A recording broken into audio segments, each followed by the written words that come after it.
Assalamualaikum warahmatullahi wabarakatuh. Apa kabarnya teman-teman? Balik lagi di channel kajian online. Semoga selalu sehat ya hari ini dan juga dilancarkan dalam semua aktivitasnya.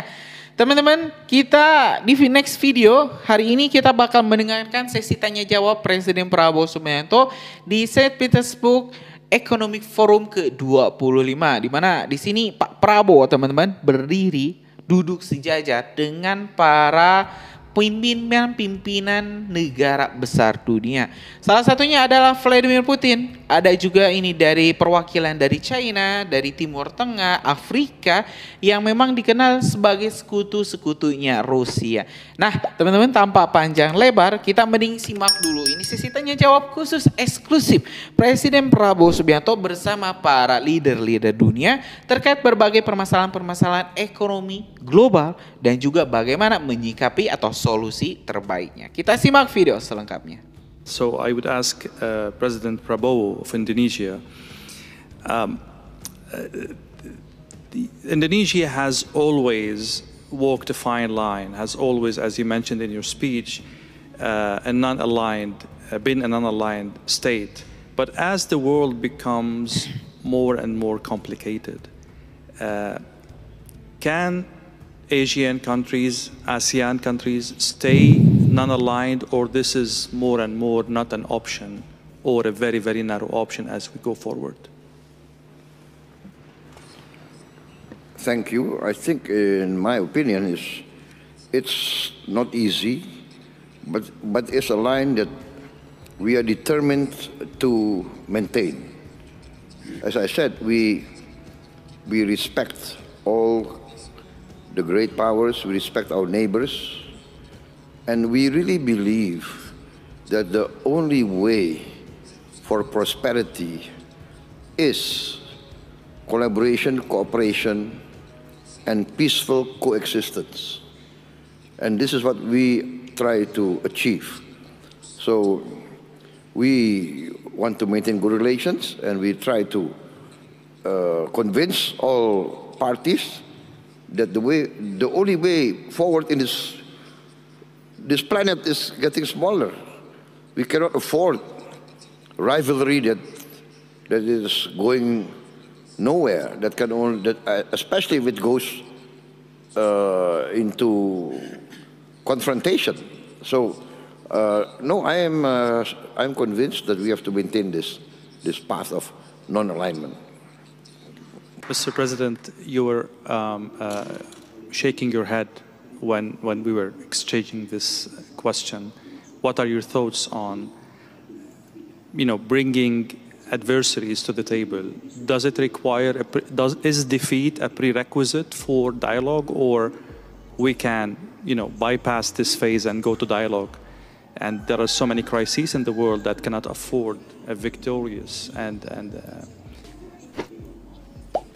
Well, I have to say here that Nelson Mandela is one of my greatest icons, my greatest hero. I think it's an inspiration. He was put in prison for many years. He was sentenced to death, threatened to be sentenced to death, accused of many things. And his famous statement was that he was willing to give his life for the principle of freedom. But the greatness of Nelson Mandela, when he got out of prison, he worked for reconciliation with his former enemies. So this is the greatness of Nelson Mandela, and this I try also to carry out in my domestic politics. I reconciled with many of my former opponents. For instance, we had a very long rebellion, separatist rebellion in Aceh, very long. I think more than nearly 30 years. But can you imagine that the former commander of the Aceh Liberation Army, fighting against us for 25 years more, now he joined my party. He's in my political party. And he's now governor of Aceh, and I'm president of Indonesia. This shows that former enemies can come together. And I think this is the lesson of Nelson Mandela. I want to say I was a former soldier. And as a former soldier, I really know the value of peace and reconciliation. As a former soldier, I always try, now, even before, I always try to negotiate. Negotiate. Better to talk than to kill each other. This is my position. Always talk, always negotiate. Thank you, Mr. President. I would later go back to some aspects of your answer, mainly about the nuclear aspect of what's happening. But I'd like to go back to the other participants. Indonesia, Bahrain, and South Africa are three countries actively deepening relationship with Russia. From what I understood, this conflict, unfortunately, and I hope I'm wrong, might go for long. How are you planning to mitigate the fallout of this conflict in terms of secondary sanctions, in terms of political reputation in the world, in terms of pressure coming from your other allies? This is a very, very complicated situation. You don't want to be in any way, but that's reality. I will start with you, Mr. President.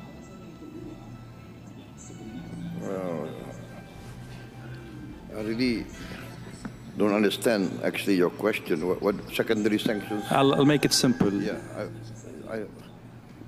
for Indonesia, we are very clear that we have always been on the line. In the Ukrainian situation, I think 2 years ago, we proposed immediate ceasefire in place. And I think at that time, the reaction from the Russian side was quite open, was quite positive, in fact. But the reaction from the Western governments, I have to be fair, not all Western governments, but many Western media virulently attacked my proposal. They said that I was proposing the peace of the cemetery. That was what many of these Western journalists accused me of. So we would always propose a peaceful solution. And at that time, I reminded everybody that even in Korea now, North Korea and South Korea, there's a demilitarized zone supervised by the United Nations. The war in Korea is officially not yet over, but there's a peaceful condition. So that was what we proposed, like to save the people of Ukraine on all sides, people of the Russian-speaking areas, just to save them, a secession in place. That was we are far from the place, but we want to promote a peaceful solution. So I don't understand who's going to give sanctions to us. We were talking about friendship a while ago, and the friends of Russia in this panel. I will start from South Africa, and then Bahrain, and then Indonesia. And if China would love to comment on that, the floor is open. Are you surprised that a friend of Russia, Iran, is under attack, and Russia did not step up to help that ally? This is at least one of the narratives in the media. Where is Russia in this conflict? As friends, are you surprised? Okay. My position is this, is the logical position that each country is responsible and will defend its own national interest. So, being friends is being friends, trying to cooperate, trying to help each other. But being friends does not mean that every country must give their national interest to another country's national interest. So it will be the decision of every country to defend and protect its national interest. That is my position. Mr. President, how your country is, let's say, taking advantage of the current economic situation in Russia. Like, you know, people left, businesses are left back. There are opportunities in the market now for a country like Indonesia. How are you leveraging the situation? As I mentioned that I have had good relations with Russian business entities, business groups, but mostly, I have to be very frank, they were interested and they are interested in coming into Indonesia. And because I think we have a lot of sectors that are still very, let us say, at the ground level, a lot of way to grow. And so basically it's mostly Russian groups that want to come to Indonesia. But before, our groups have joint ventures with Russian groups in commodities trading,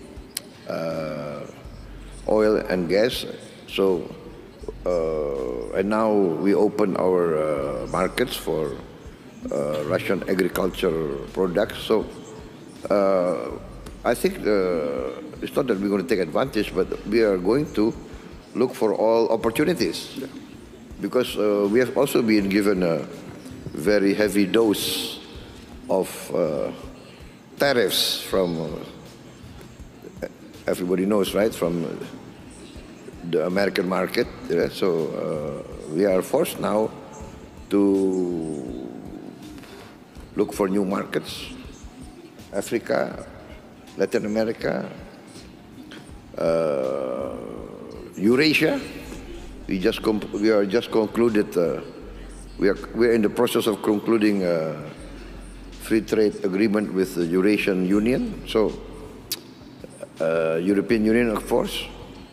So it's a matter of, for us, it's a matter of diversity. But yes, we are confident. We have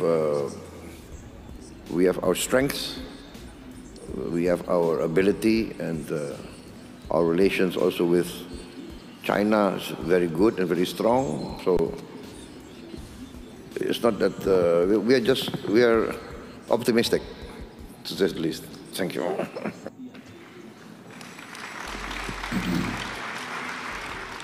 I will keep like 1 minute round for each participant. If there is anything I failed to ask or something that you have in mind to go, I'll move to you, Mr. President. I'd just like to thank President Putin and the organizers of this forum for this great opportunity. I think we've learned a lot from each other. Thank you very much.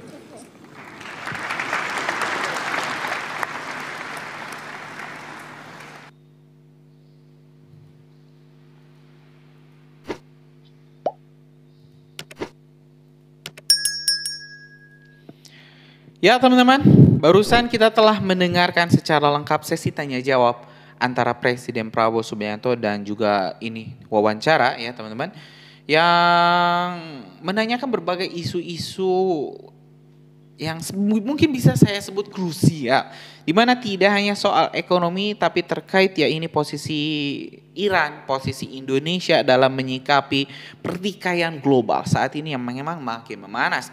Dimana kalau misalnya Indonesia teman-teman disebut ini sebagai negara non-blok, apakah ini pihak ini pewawancara menanyakan apakah Indonesia akan tetap menjadi negara non-blok di tengah situasi global yang semakin rumit. Pak Prabowo menjawab dengan sangat apik, di mana Pak Prabowo menjawab, kami akan menghargai semua negara yang ingin bekerja sama dengan kami. Tapi kami akan membela harga diri kami, membela tanah air dan juga negara kami sampai titik darah penghabisan. Jadi ini menegaskan teman-teman, Pak Prabowo adalah ini Indonesia, Pak Prabowo menegaskan Indonesia negara yang ingin bersahabat tapi tidak ingin dihinakan atau yang direndahkan. Kami akan membela sekuat-kuatnya. Dan jelas di sini teman-teman, Pak Prabowo tidak melihat Ukraina, melihat Amerika, ya, melihat negara-negara yang mungkin saat ini bertikai dengan Rusia sebagai musuh. Di mana Pak Prabowo menegaskan perdamaian abadi itu lebih baik daripada pertikaian, dan pertikaian itu hanya akan menghambat pertumbuhan ekonomi global. Nah, teman-teman gimana setelah melihat sesi tanya jawab ini? Apakah teman-teman setuju dengan apa yang dikatakan Pak Prabowo, di mana ya Indonesia ingin menjadi sahabat bagi dunia, tidak mau dunia ini dipenuhi oleh perperangan? Atau mungkin teman-teman punya pendapat lain? Tulis di kolom komentar, kita bakal diskusikan bersama-sama. Terima kasih. Assalamualaikum warahmatullahi wabarakatuh.